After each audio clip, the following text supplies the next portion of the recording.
At the Missouri Governor's Conference on Agriculture, our ag specialist Julia Thomas sat in on a pest panel talking about the New World screwworm, the fly that infests and feeds on live tissue of warm-blooded animals. She has the latest on why the southern border was closed to cattle, bison, and horses, and the plan to respond to the pest entering the states.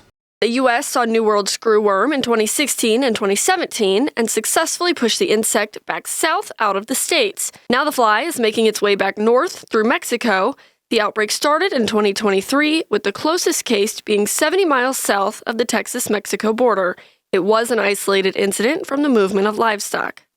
So a male fly will mate with a female fly. The female fly will only mate once in her lifetime, and that's important to remember. And then that fly is going to go looking for a warm-blooded animal that has a laceration, an open wound, or an orifice, and lay those eggs around the edge of that wound. Those eggs are going to hatch in about 12 to 24 hours, and immediately that larval fly or the larvae stage is going to start feeding on the live tissue.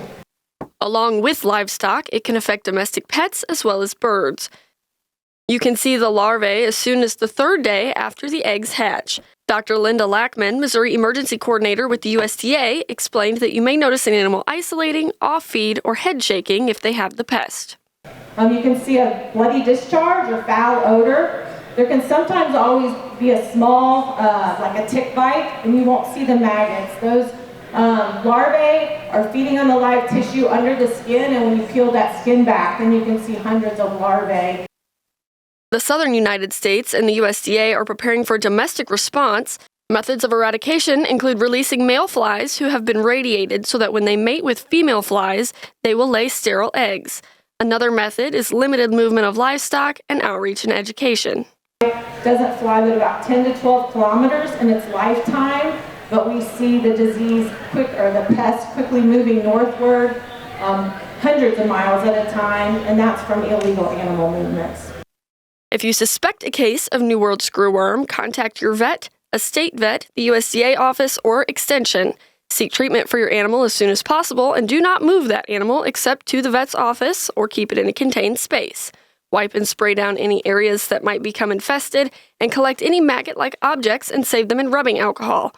Always make sure that if you suspect the fly, you wear gloves. I'm Julia Thomas reporting for Tri-State Trusted News. Meanwhile, screwworm.gov is now live. The USDA just announcing today that it's launching this new website to keep track of those pests and provide resources to tackle the spread across the country.